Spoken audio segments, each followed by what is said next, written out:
جو خلافت پر فائز ہوتا ہے شاید کہ اس کا عمل جو ہے وہ رعایا کے لیے وہ قرآن و سنت کی طرح اتباع کا درجہ رکھتا ہے. تو اگر یہ فاسق و فاجر یہ ملعون بیٹھ گیا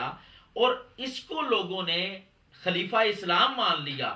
تو یہ تو ایسا ہے جو شراب کی حرمت کا بھی قائل نہیں ہے، یہ تو ایسا ہے جو شراب کو بھی حلال سمجھتا ہے، یہ ایسا ہے جو جوا بازی کو حلال سمجھتا ہے، یہ ایسا ہے جو ماں بہن بیٹی کو صرف عورت سمجھتا ہے اور یہ سمجھتا ہے کہ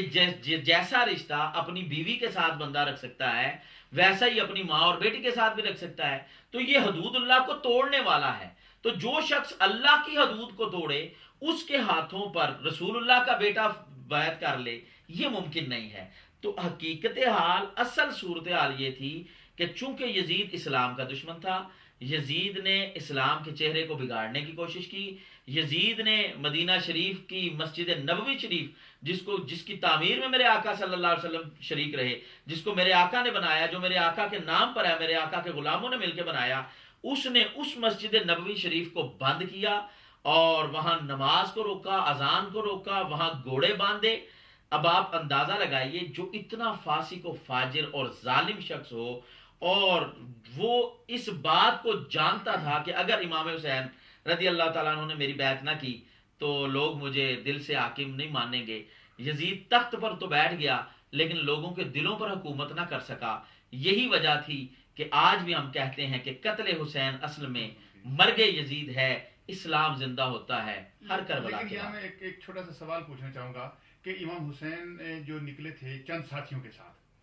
میکسیمم تعداد ان کی 480 بتائی جاتی ہے یا 72 شہید ہو گئے کربلا کے اندر. اتنی بڑی سلطنت، یعنی کہ دنیا کی اس وقت جب یزید کو یہ سلطنت ملی ہے تو دنیا کی سب سے بڑی سلطنت یہ اسلامی سلطنت تھی. بالکل، یعنی کہ کاشغر تک اس کی حدود جا رہی تھی، قسطنطنیہ تک جا رہی تھی، روم تک یہ پھیلی ہوئی تھی، یورپ تک یہ پھیلی ہوئی تھی، اسپین تک. لیکن اس میں سے یزید کے خلاف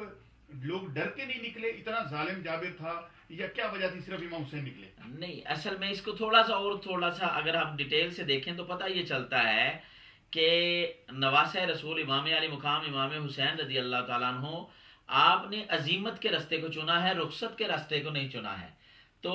امام علی مقام امام حسین رضی اللہ تعالیٰ عنہ جو مدینہ شریف سے نکل کے مکہ شریف اور مکہ شریف سے پھر آپ نے کوفے کا جو ارادہ باندھا تھا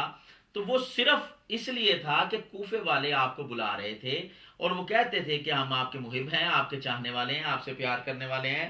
آپ تشریف لائیں،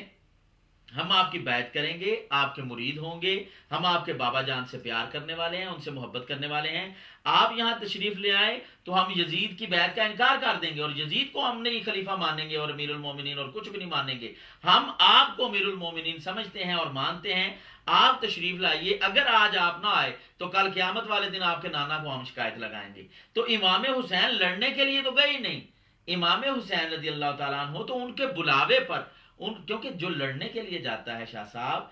وہ تو ساتھ میں گھڑ سواروں کو لے کر جاتا ہے، وہ تیر اندازوں کو ساتھ لے کر جاتا ہے، وہ تلوار چلانے والوں کو ساتھ لے کر جاتا ہے، وہ بھالے والوں کو ساتھ لے کر جاتا ہے. تو میرے حسین کو اگر آپ دیکھیں وہ تو 6 ماہ کے علی اصغر کو لے کر جا رہے تھے، وہ تو اپنے بیٹے علی اکبر کو لے کے جا رہے تھے، ان کی تو 6 سال کی بیٹی سکینہ یا سکینہ آپ کے ساتھ تھی، وہ تو اپنی ازواج کو ساتھ لے کر جا رہے تھے، وہ تو اپنے چاہنے والوں کو، وہ تو انہوں محمد کو ساتھ لے کر جا رہے تھے، وہ تو حضرت قاسم کو لے کر ساتھ جا رہے تھے. تو یہ بھی ایک لوگوں کے ذہنوں میں ایک خلفشار ہے کہ شاید کہ انہوں نے نعوذ باللہ، میں پچھلے دنوں میں ایک ٹی وی پر دیکھ رہا تھا تو ایک اب اس کو انسان کہنا بھی انسانیت کی توہین ہے، وہ شخص کہہ رہا تھا کہ بھئی یہ اس نے امام حسین نے تو بغاوت کی ہے، تو وہ یزید کو پتہ نہیں کیا کیا القابات دے کر کہہ رہا تھا کہ اس نے جو کلا کما کیا نعوذ باللہ امام پاک کے حوالے سے تو اس نے ٹھیک کیا ہے. تو میں بتانا یہ چاہتا ہوں ارے بھیا تو سمجھا ہی نہیں ہے، امام علی مقام امام حسین رضی اللہ تعالیٰ عنہ نے آپ نے حق کا عالم بلند کیا ہے. امام علی مقام امام حسین رضی اللہ تعالیٰ عنہ نے پوری دنیا میں اس وقت آپ ابھی فرما رہے ہیں کہ اتنی بڑی سلطنت، دنیا کی سب سے بڑی اسلامی سلطنت اس ٹائم موجود تھی جس کی حدود یورپ تک ہیں، کاشغر تک تھی، لیکن سب نے رخصت پر عمل کیا ہے، میرے امام پاک نے عزیمت پر عمل کیا ہے. اور میں قربان جاؤں امام علی مقام امام حسین رضی اللہ تعالیٰ عنہ کی ہستی پر کہ آپ جب کربلا معلیٰ شریف میں تشریف لائے ہیں اور آپ کا حصار کر لیا گیا، آپ کو وہاں پر محصور کر لیا گیا، تب بھی جب پہلے خیمے آپ نے باندھے تو آپ بالکل دریا کے کنارے پر تھے، لیکن پھر آپ نے حضرت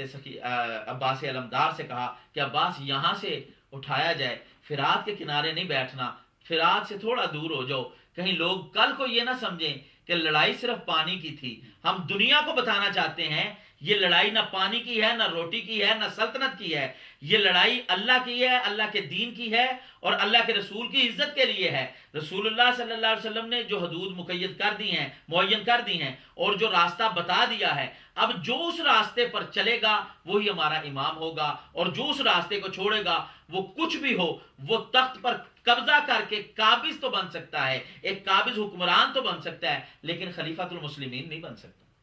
اس میں کوئی شک نہیں ہے، آپ نے جو کہا بالکل درست ہے، لیکن آپ نے دو نام اور بھی لیے ہیں کہ ایک عبداللہ بن زبیر کا نام لیا، عبداللہ بن عمر کا نام لیا، کہ ان کی بیعت کے لیے بھی وہ چاہتا تھا کہ اس کی بیعت کی جائے، یزید کی بیعت کری۔ تو کیا آپ یہ بتائیں گے یہاں پر کہ انہوں نے کیا بیعت کی، یا انہوں نے بھی امام حسین علیہ السلام کی طرح ایک خروج کیا، یا وہ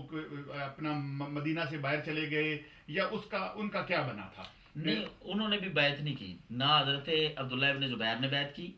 اور نہ ہی حضرت عبداللہ ابن عمر نے بیعت کی۔ امام علی مقام امام حسین رضی اللہ تعالیٰ عنہ کے صدقے جاؤں، صرف یہ عظیمت کا راستہ اس لحاظ سے کہ آپ کے ساتھ، چونکہ آپ نے کیا کیا ہے،